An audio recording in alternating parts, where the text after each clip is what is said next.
आज अपन प्रतिचयन की नीतियों के बारे में पढ़ेंगे कि प्रतिचयन की कौन कौन सी नीतियां हैं, किन किन नीतियों के द्वारा हम किसी वस्तु का चयन कर सकते हैं। तो आइए सबसे पहले अपन इसकी पहली नीति को देखेंगे। देखिए, पहली नीति है सविचार प्रतिचयन। कौन सी है? सविचार प्रतिचयन।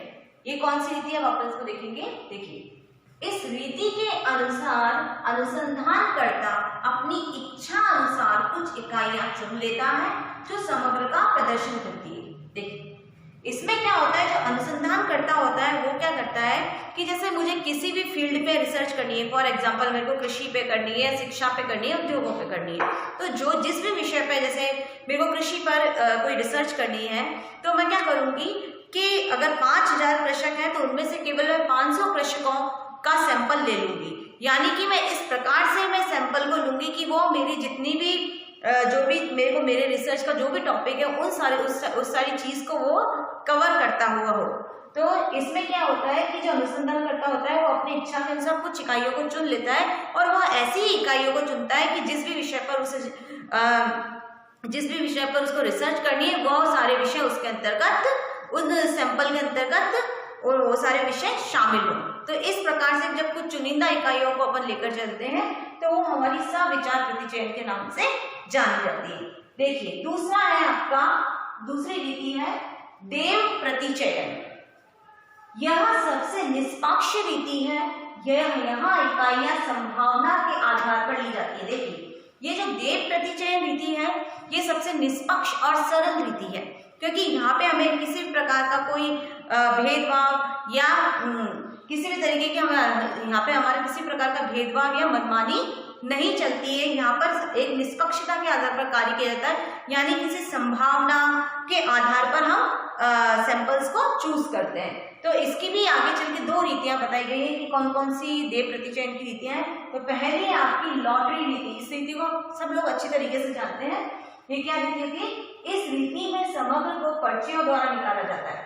क्या होता है कि जो हमने सैंपल्स लिए हैं ना, उसको हम क्या करते हैं कि उनकी जितने सैंपल्स लिए थे उनकी हम पर्ची बना देते हैं। पर्ची बनाकर हम क्या करते हैं, उसको टेबल पर फेंकते हैं और फिर किसी निष्पक्ष व्यक्ति को बुलाते हैं और उसकी आंखें बंद करवाकर हम उन पर्चियों को उठा लेते हैं। वो जिस भी पर्ची को लेता है उसको हम सैंपल साइज मान लेते हैं। तो इस प्रकार से यहाँ पे किसी के द्वारा भेदभाव नहीं किया जाता। दूसरी रीति है आपकी ढोल रीति।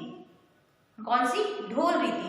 तो इस रीति में भी समग्र को लकड़ी के टुकड़ों पर लिखकर निकाला जाता है। देखिए, ये रीति क्या है, जैसे ढोल होता है ना आपका, तो इसमें क्या होता है, या तो लकड़ी का ढोल या लोहे का एक ऐसे ढोल टाइप का एक बर्तन ले लेते हैं और उस बर्तन में अपन 1 से 9 तक जो भी अपने समग्र सैंपलिंग के जो नंबर है 1 से 9 तक नंबर को अपन लकड़ी के टुकड़ों पे लिख देते हैं और उसको अपन उस ढोल के अंदर डाल देते हैं और फिर उस ढोल को इलेक्ट्रिक के द्वारा करंट देते हैं या उसको जोर से अपन घुमाते हैं और उसके बाद में जो जब घूमने के बाद में जो नंबर इलेक्ट्रिक के करंट से जो निकल कर आता है उसको हम सैंपल साइज के रूप में ले लेते हैं। तो आप देखेंगे कि जो दोनों ही रीतियां हैं उसमें क्या है, किसी भी प्रकार का पक्षपात नहीं है और दोनों ही रीतियां बिल्कुल निष्पक्ष है।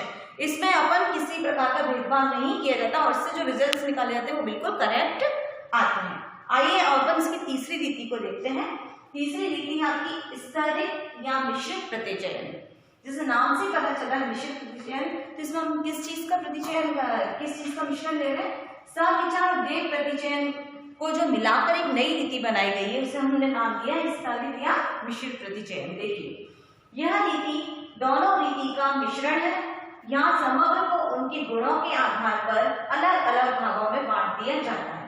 देखिए, ये रीति क्या है, दोनों का ही मिश्रण है। इसमें क्या है, पहले अपन समग्र को लेते हैं, फिर उन समग्रों को उनके गुणों के आधार पर अलग अलग बांट दिया जाता है और उसके बाद में हम उस पर रिसर्च करते हैं। तो ये रीति कुल मिलाकर इन दोनों रीतियों का ही मिश्रण है। आइए, फोर्थ रीति है आपकी अन्य रीतियां। ये तो मेन रीति थी और इनके अलावा भी कुछ छोटी मोटी अन्य रीतियां हैं जिनके द्वारा हम प्रतिचयन कर सकते हैं। तो उन रीतियों को हम देखेंगे। तो उसमें सबसे पहली रीति है आपकी विस्तृत प्रतिचयन। देखिए, इस रीति में सभी इकाइयां छांट ली जाती हैं, कठिन इकाइयां छोड़ दी जाती है। इसमें क्या है, देखिए विस्तृत प्रतिचयन यानी कि लार्ज स्केल पर जब हमें प्रतिचयन करना होता है तो इसमें क्या है, हम संपूर्ण इकाइयों को ले लेते हैं जो हमको सही लगती है, जिस पर हम इजीली रिसर्च कर सकते हैं, और जो कुछ कठिन इकाइयां होती है जो हमारे हाथ से बाहर है, समझ से परे, कि इस पे अपन रिसर्च नहीं कर सकते हैं, तो ऐसी इकाइयों को हम छोड़ देते हैं और जो सरल इकाइयां होती हैं उनको हम लेकर प्रतिचयन करते हैं, और कठिन इकाइयों को हम छोड़ देते हैं, जिससे हमें ज्यादा प्रॉब्लम का सामना ना करना पड़े। आइए दूसरी रीति है बहुस्तरीय दे प्रतिचयन। देखिए, इस रीति में प्रतिदर्श चुनने का कार्य अनेक स्तरों पर किया जाता है। इसमें क्या होता है कि जैसे अपन कोई कृषक की स्थिति का पता लगा रहे हैं, तो हम पहले उनके गांव को देखेंगे, गांव के बाद में उनके खेतों को देखेंगे, खेतों के बाद उनकी कितनी खेती हुई है, तो इस प्रकार से हम इसको फर्स्ट सेकंड थर्ड स्टेप में ऐसे बहु स्तर पर उसकी अपनी रिसर्च को डिवाइड करते जाएंगे, फिर उसके आधार पर अपन अपनी रिसर्च करते हैं, तो इसे हम कहते हैं बहुस्तरीय दे प्रतिचयन रीति। तीसरा है सुविधा अनुसार प्रतिचयन।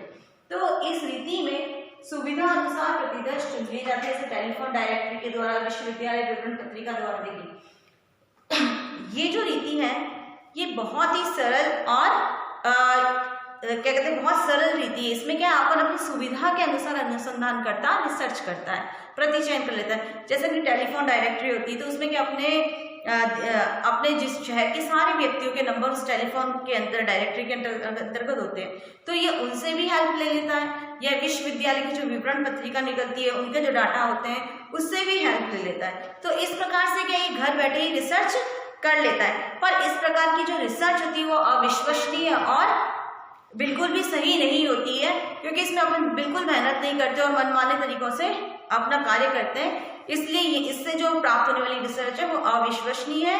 तो निष्कर्ष तौर पे मैं आपको यही कहूंगी कि उपयुक्त चयन रीति का चुनाव करते समय हमें समग्र की प्रकृति, विशेषता और शुद्धता पर ध्यान देना चाहिए। समग्र की जैसी प्रकृति होगी उसी के आधार पर हम प्रतिचयन करेंगे।